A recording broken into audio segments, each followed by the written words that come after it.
Nada, ahora empezaremos, gente, empezamos en breves, ¿vale? Dame un segundito.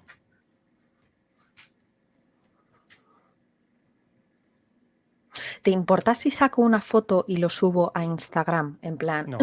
hola, ¿Quieres estamos que aquí. lo ponga mejor así? No, tú no muevas nada, tú estás bien, tú cállate. No.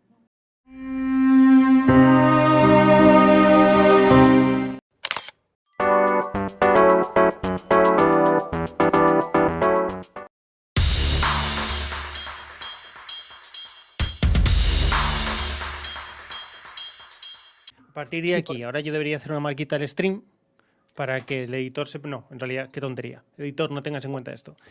no tengas en cuenta Olvida la esto, marca. editor. ¿Qué? Que no tengas en cuenta esto, editor. Eso, no tengas en cuenta esto, editor. A ver, día.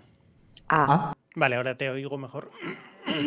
Bueno, pues bienvenidos todos a este martes 23 de abril 2024. Esto es Psicología 101, pero es Laboratorio de Psicología. Los laboratorios pues son esa sección nueva que me saqué yo de la manga, en el que traemos a un invitado y hacemos como free discussion. Vemos a ver qué sale de las dudas que tengo yo o de las dudas que tenga el invitado sobre las cosas mutuas. Este directo viene Efi. Efi no necesita presentación, pero aún así la voy a presentar.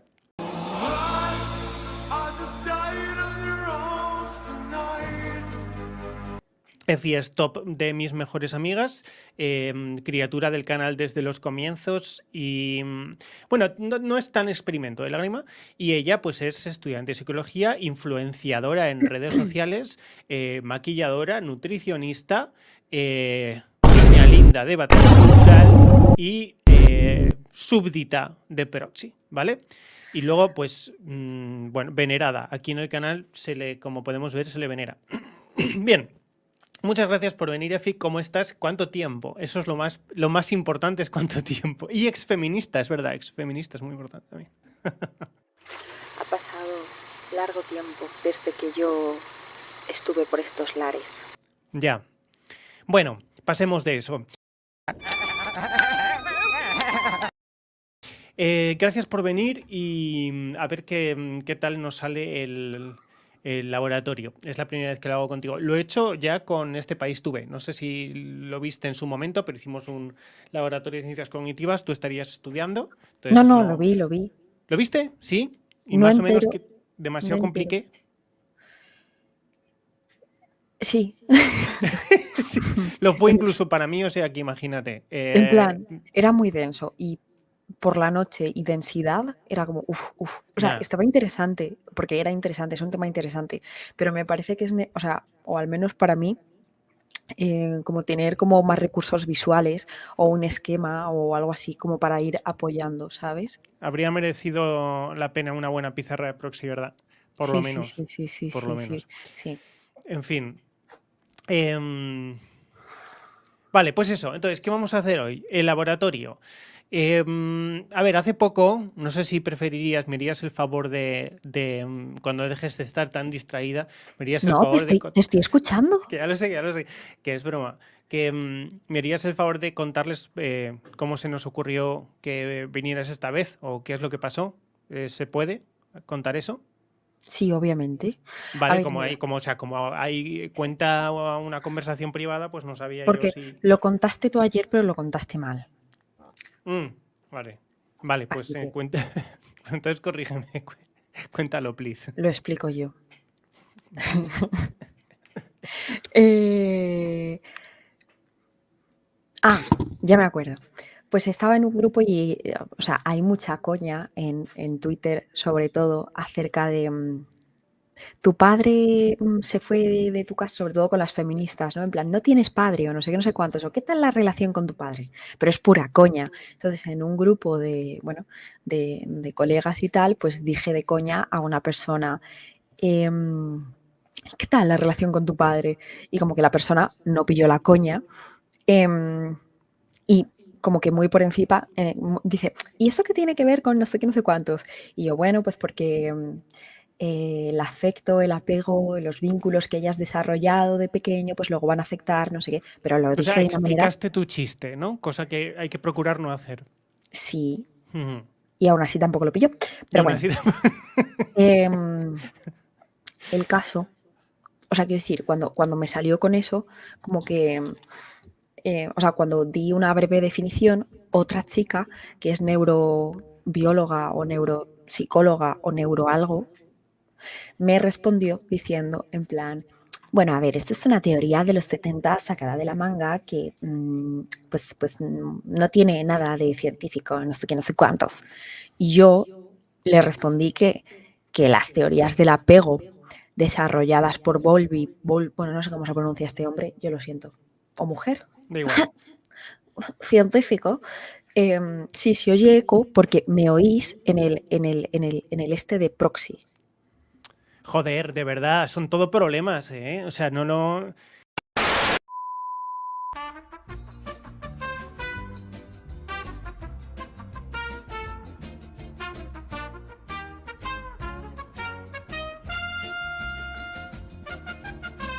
Vale.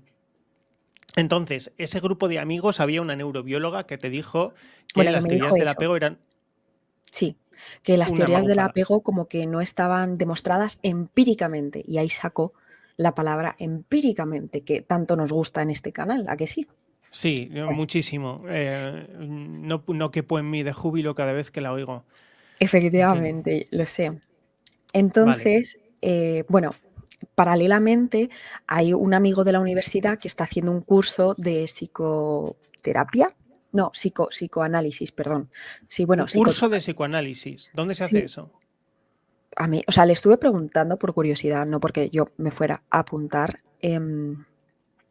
Pero nada, es un curso privado básicamente, donde según me dijo, pues bueno, pues a la semana van, pues como un curso, ¿no? En plan temario, pues psicología dinámica, psicopatología psicoanalítica, psicoterapia, tanto teórica como práctica, la psicosis, psicoterapia y el inconsciente, cosas así. Y luego el director del curso o de lo que sea, pues te hace examen, te va supervisando y eso. ¿Y te cuenta para la carrera como una especialización No, o...? no, no, No, no cuenta para la simplemente es... carrera. Vale, vale. O sea, es una escuela para introducirte en la metodología psicoanalítica, ya está. Sí. Y le pregunté a él, le dije en plan, oye, me ha pasado esto con esta chica, tú cómo, o sea, tú cuando te vienen a ti con estos temas, ¿tú qué dices? Y claro, también te lo conté, ¿no? Pues que la visión de este hombre era que el psicoanálisis empezó como ciencia y que ahora está como desterrado, ¿no? Casi al esoterismo. Y Ya. según él, sería como la única terapia junto con la humanista que funciona, ¿vale? Y, y bueno, Vale. y yo te dije, y yo pues te lo dije a ti si Ok. eso era verdad, si tal, bueno, en fin, ya Vale. tú sabes. Y de ahí es de donde se te ocurrió. Si tú tuvieras que plantear una pregunta inicial, ¿cuál sería sobre todo este tema? A ver, lo de que las terapias estas funcionan. Hay, mm, Eso. para empezar, Vale. o sea, tú por un lado, por un lado tú me dijiste que la neurosis no se cura. Ujú. El psicoanálisis clásico, por ejemplo, dice que sí que se cura, ¿no? O sea, cuando llegas al inconsciente, no sé qué. Pero bueno, para hacer un poco de generalismo, ¿qué sería Vale. que una terapia funcione? Ok, perfecto, perfecto, muy bien. Nos alegra mucho que nos hagas esa pregunta. Vamos a ver. Em, lo que va a hacer uno a una terapia es a resolver un conflicto interno, ¿vale? Ujú. Un impedimento que le provoca, o sea, un conflicto interno que le provoca incapacidad de relacionarse con la realidad, consigo mismo, con los demás. ¿M? Eso es a lo que uno va a terapia. Y eso tiene muchos grados. No, los grados no son estancos, es decir, desde yo qué sé, un duelo mal llevado, una depresión sencilla o estoy atascado con problemas de ira o me siento incel, ¿vale? Desde las cosas más básicas hasta la locura más extrema, que serían los esquizoafectivos, esquizofrénicos y las demencias más graves, desde un extremo suave hasta el extremo más grave, no hay ningún compartimiento estanco, no hay ningún compartimento estanco, ¿vale? Entonces no se puede, aunque evidentemente se clasifica a los problemas para saber de lo que estamos hablando, no hay una diferencia estanca entre una persona que tiene un trastorno de personalidad, ¿vale? Una persona que tiene una neurosis, o sea, no trastorno, y un Ujú. conflicto neurótico. El conflicto neurótico es lo que podríamos llamar simplemente a cualquier dificultad psicológica que podemos tener tú y yo. La neurosis es una cuestión a la que podemos ponerle nombre y podemos clasificar, es decir, es típica. Por ejemplo, conflicto neurótico es me da miedo a las mujeres.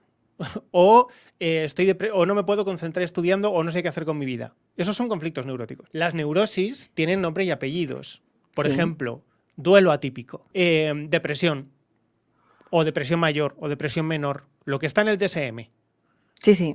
Bien, lo que empieza estando en el DSM y que no son trastornos. Después tenemos trastornos de personalidad que no solamente son típicos, sino que son típicos graves y generalizados. Es decir, que no afecta a un solo ámbito de la vida, es una neurosis que no afecta a un solo ámbito de la vida, sino a muchos ámbitos de la vida y siempre con el mismo tipo de patrón.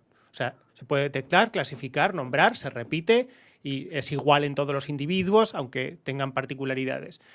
Después tenemos las neurosis más graves, como por ejemplo los trastornos que no son trastornos de personalidad, como el trastorno obsesivo-compulsivo, los trastornos esquizoafectivos, los principios de esquizofrenia, el trastorno bipolar, lo que son trastornos por encima de los trastornos de personalidad, que no solamente Sí. afectan a la conducta, sino que afectan a una parte muy, muy importante o muy, digamos, a una... claramente afecta a la relación con la realidad. Y por último, pues la locura, que es la desconexión con la realidad. Entonces, eso es lo que va uno a tratarse en terapia. Entonces, el objetivo de la terapia es que el individuo sea más autónomo que sin la Ujú. terapia. Ya. Ese es el objetivo de la terapia. Claro, yo supongo que también de esto depende mucho por qué corriente te vayas. Habrá algunas que, como la clásica, bueno, la clásica me refiero, como la cognitivo-conductual, que la definición esa de hacer al individuo más autónomo, bueno, parece que encaja bastante bien con la cognitivo-conductual, pero sí que si te vas a otra, aunque yo supongo que luego cada una sabe sus límites, digo Ujú. yo, o sea, que si un terapeuta es consciente de los límites de la terapia, pues podrá hacer bien su trabajo, porque no creo que haya ningún terapeuta de ninguna corriente que crea que solamente con su terapia puede curar una esquizofrenia, ¿me explico? Claro, claro, sí, perfectamente. Sí, sí. Entonces, o sea, cada corriente tiene sus límites y sus objetivos, aunque todos Yo, sean hacer más autónoma a la persona. Yo creo que, y también dependerá del trastorno. Obviamente, un duelo se puede superar. O sea, no es algo para toda la vida. O vale, a se ver, intenta, ¿no? sí, no estoy del todo de acuerdo con esa concepción que acabas de decir y creo que se sale de psicología pensando algo muy parecido y que creo que hay que matizar. Y es lo siguiente. El objetivo de la terapia se llama terapia porque se supone que es un proceso clínico curativo. Entonces, como todo proceso clínico curativo, el objetivo es que dejes de necesitar ir a terapia. Bien, Claro. perfecto. Entonces, eso lo puedes llamar autonomía, lo puedes llamar cese del sufrimiento, lo puedes llamar resolución del conflicto, lo puedes llamar lo que quieras. Pero cada terapia no tiene su objetivo, ¿vale? Pero lo parece.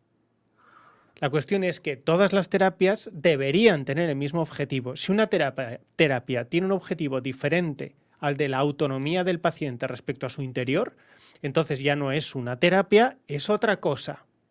Es un proceso analítico, es una revelación espiritual, es una secta, es un estudio, es un coaching, ¿vale? Entonces, si la terapia se sale del objetivo de conceder autonomía al paciente, ya no es una terapia. Son otra cosa. Puede ser terapia y otra cosa, pero ya no es estrictamente una terapia. Que lo que cambia con cada escuela o enfoque terapéutico es cómo describes los procesos que está teniendo el sujeto. ¿Cómo describes la psique humana? ¿Cuál es tu aproximación a lo que es la psique humana? Vamos directamente con el psicoanálisis, ¿vale? ¿Vale? Em, lo que comentaba con este chaval que está haciendo el curso de psicoanálisis, lo que dice él es que las corrientes actuales de psicoanálisis, que se llaman psicodinámicas, no serían correctas, no serían adecuadas, como que no funcionan, ¿vale? Con eso de funcionan. Sí, ese Em, significado es superficial o sí, difuso de funcionar. Ujú. y que realmente, bueno, que quedan vendehumos a día de hoy, que gente que ejerza, por así decir, el verdadero psicoanálisis, pues que queda muy poca gente.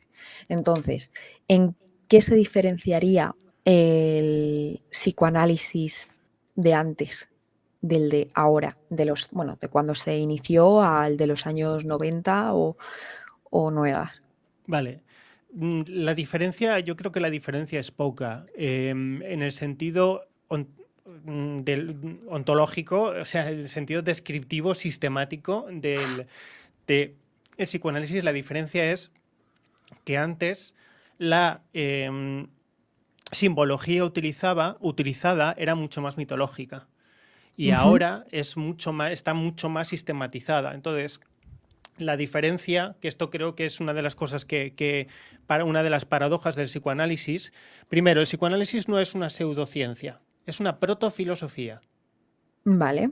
Bien, la diferencia Yo entre creo que pseudociencia y filosofía es que, o pseudociencia y protofilosofía, es que la pseudociencia pretende fingir ser ciencia, disfrazándose, pero simplemente el término científico es pura poética, es puro marketing si quieres, sí, estoy y la correcto. protofilosofía es tenemos que ponerle nombre a todas las cosas que ocurren en un ámbito. Entonces hay que sistematizar ese ámbito y hay que ponerle nombre.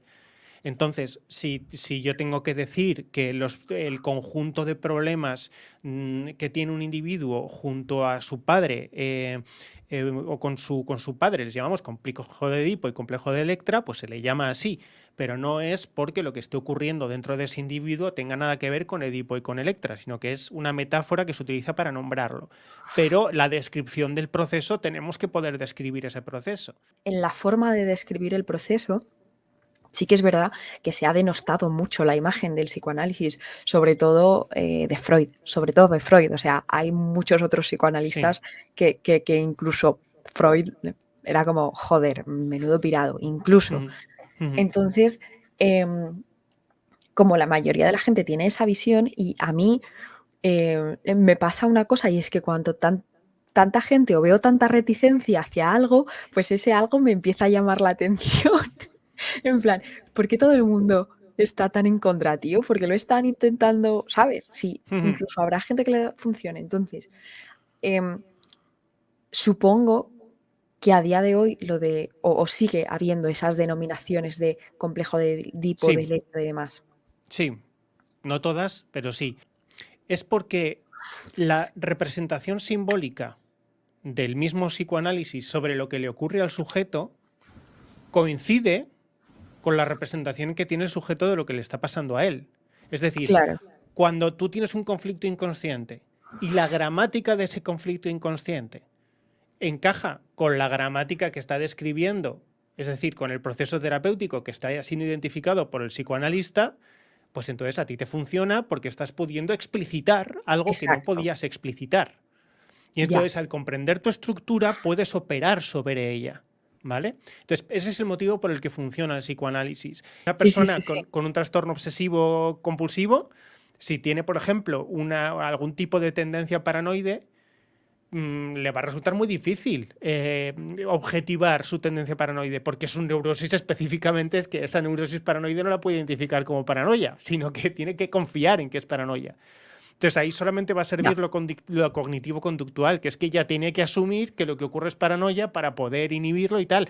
Pero no le va a servir el tratamiento condensatorio de los símbolos porque no puede salir de ellos, ¿vale? Entonces, ¿eso implica que una terapia funcione más y otra funcione menos? Sí. Pero ¿cuál es el motivo? El motivo es que le permita, o sea, que el método terapéutico queda limitado por la neurosis del paciente. Ya está, Claro, esa es la cuestión. una cognitivo-conductual no tiene por qué funcionar más que un, no sé, humanista o lo que No, sea, dentro no. de algo razonable, no una psicosis, ¿sabes? Sí, sí, sí, eso es, eso es. En la neurosis razonable, o sea, de trastornos de personalidad para abajo, la terapia humanista, la cognitivo-conductual, incluso otras un poco más holísticas, ¿vale? Pueden funcionar perfectamente. Y cuando digo un poco Vale, más holísticas, me refiero un poco más místicas, ¿eh? O sea, un poco más poéticas. Perdón un momento. entonces, sí, Espera, que es que esta es la última cuestión. La paradoja del psicoanálisis está en que los símbolos que tenía el psicoanálisis clásico, al ser más visuales y más poéticos eran mejor recibidos para el paciente, Claro, ¿vale? Entonces, cuanto más modernos somos y más complejo se hace el psicoanálisis, más difícil es para el terapeuta la transferencia. O sea, más difícil es para el terapeuta hacer una composición del lugar de lo que tiene el sujeto en su interior. Entonces, el psicoanálisis hoy en día es muchísimo más complicado de aplicar que antes. claro. Entonces, claro, funciona peor, bueno, pero porque para el psicoanalista tiene que ser un lío de flipar y la transferencia tiene que ser una puñetera locura. La transferencia es la relación entre el terapeuta y el paciente, ¿vale, chicos? Que es en la que consiste el proceso terapéutico. Ese se llama transferencia. Bueno, esa es la paradoja. No, vale, entonces te iba a decir, entonces que de una forma más o menos esquemática, ¿cómo sería una terapia psicoanalítica? Es decir, a ti, o sea, para empezar, bueno, antes de cómo sería la terapia per se, sino qué aprendes. Imagínate que las carreras de hoy en día fueran, en vez de, pues, para aplicar en lo cognitivo-conductual, ¿no? Que tienes, pues, psicología de la memoria, de la percepción, bueno, funciones cognitivas básicas y luego, pues, DSM y demás. ¿Cómo crees que sería eso en el psicoanálisis? O sea, ¿qué tipo de asignaturas darían? Bueno, pues supongo Es una que pregunta de mierda, pregunto. no es una pregunta de mierda, pero eso depende de la escuela. Hay una muy famosa en Barcelona.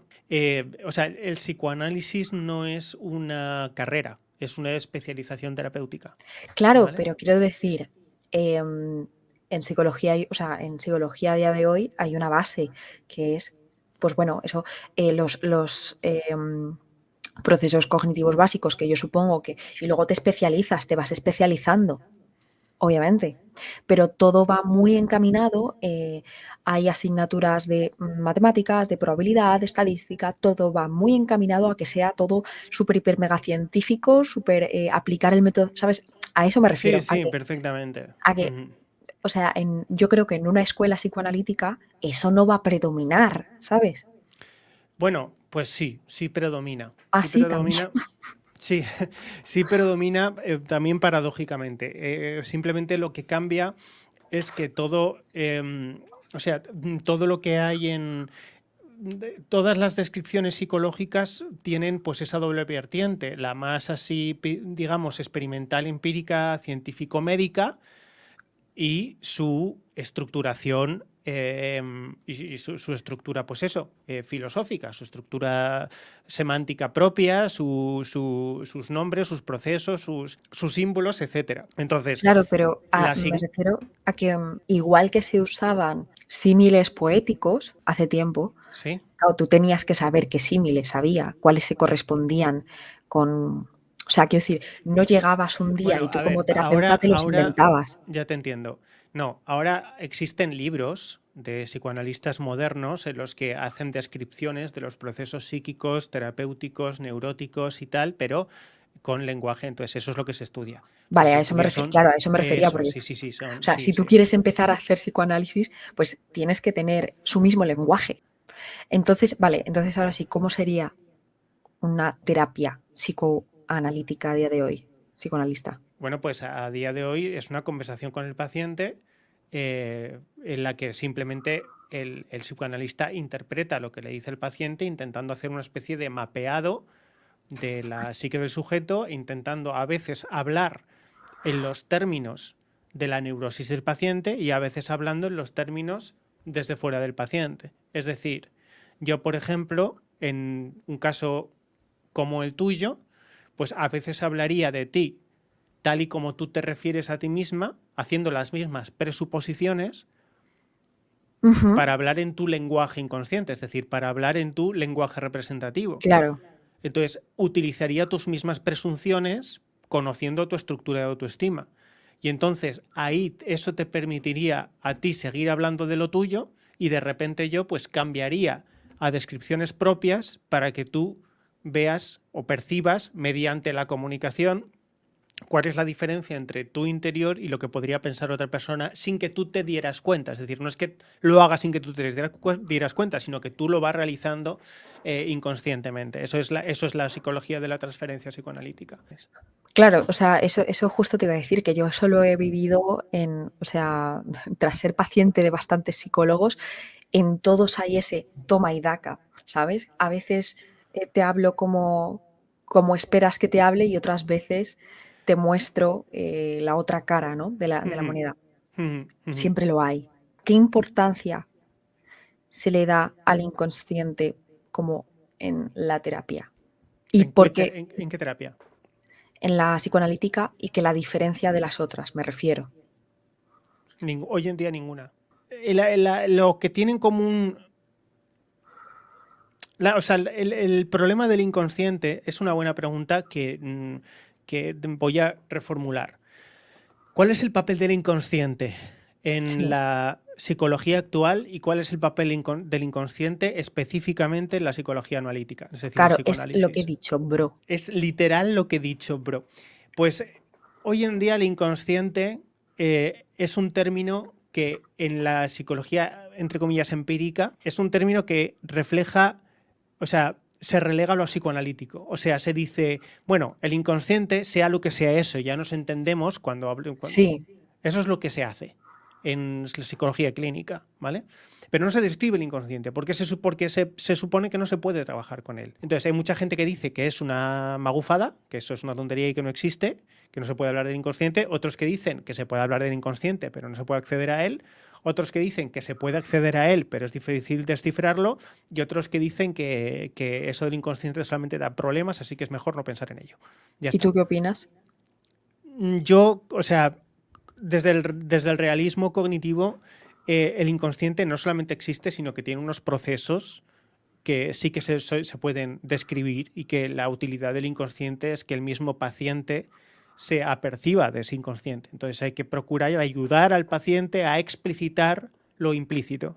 Entonces, desde el realismo cognitivo decimos que el inconsciente no es, sino procesos psíquicos implícitos. El inconsciente es aquello de lo que el paciente no se ha apercibido. Punto. Pero ¿qué ocurre?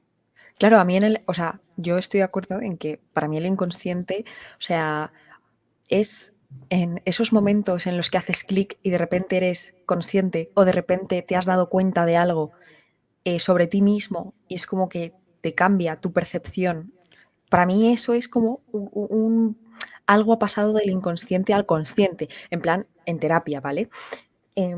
Por lo tanto, o sea, sí que hay, porque sí que hay ciertos procesos que no son visibles, ni te Sí, puedes dar cuenta de ellos, ni nada de nada. O sea, quiero eso, decir, los hay. pero son innegables. También hablo un poquito de esto en el libro, no sé si te habrás fijado.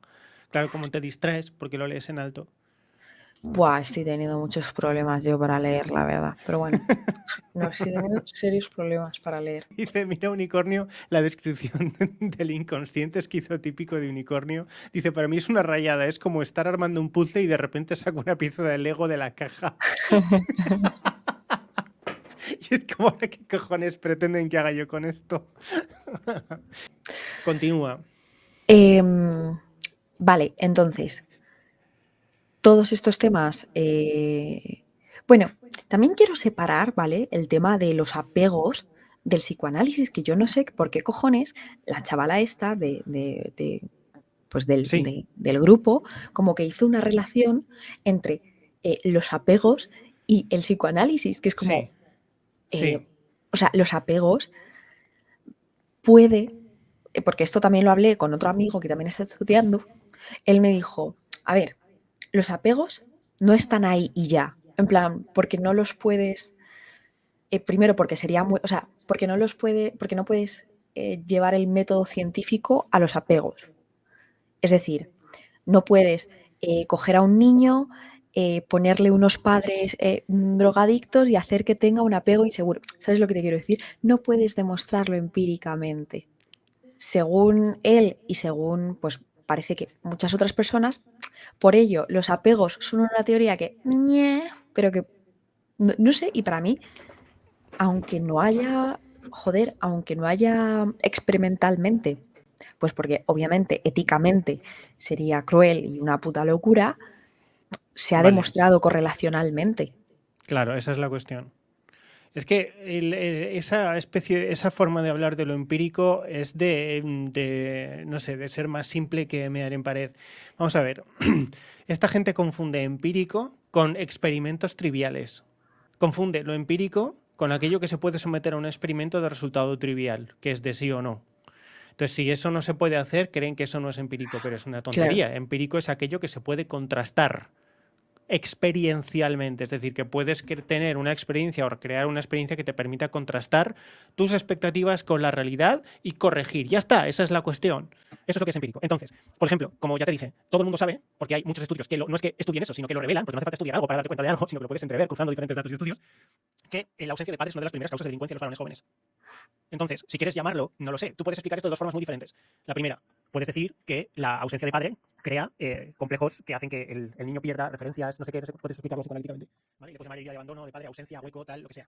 Pero también puedes decir lo siguiente: existe una correlación sólida entre un padre que niega los vínculos, ¿vale? Que no es que no realiza vínculos, porque se va, porque está ausente, por igual. Los defectos en la generación de vínculos por parte del padre genera defectos o causa defectos, o está relacionado con los defectos en la generación de vínculos por parte de los hijos. Entonces, puede ser por genética, puede ser por ambiente, puede ser por una combinación de ambas, pero es impapinable que cuando los padres no están en casa es porque no saben hacer vínculos. Que cuando los hijos no saben hacer vínculos lo han heredado del padre, vínculos evidentemente de tipo paterno, y que ambas cosas están correlacionadas porque suceden en los mismos ambientes. ¿Vale? ¿Cuál es la mejor forma de experimentar esto? Los estudios con gemelos. Sí. ¿Vale? Entonces, ¿cuál es la causa? Es irrelevante. Aquí entra un poco, hace poco me metí, ¿sabes de qué va el mundillo este de los sistemas complejos? Sí. Pues hace poco me metí en él y claro, O sea, bueno, sistemas complejos, te refieres a teoría de los sistemas humanos, ¿no? De ecología de los sistemas humanos. sí, pero A llevado a ver, todo. entonces, ¿qué son sistemas complejos? ¿A qué te No, refieres no, con no, sí, sistemas? es a eso, Ah, en es a eso. estadística. No, a estadística no, a lo de ecología, pero también aplicado en general a todo, al determinismo y esas movidas. Bueno, no importa, que sí, que es lo de la ecología. ¿Seguro? Que sí, 100%.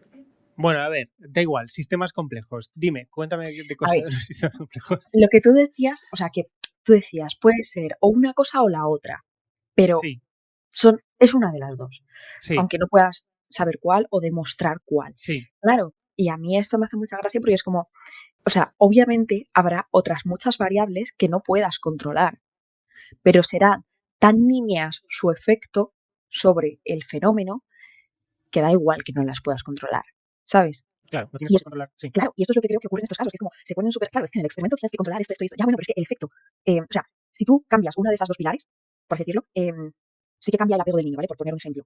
Pero si cambias cualquier otro, no. Entonces, realmente no importa las Sí, eso variables, es. las Sí. variables. Esa es otra cuestión, efectivamente. No tienes que explicar todo el sistema para saber qué ocurre. No Claro, hace falta explicar todos los elementos del sistema para que puedas sacar una conclusión causal. efectivamente.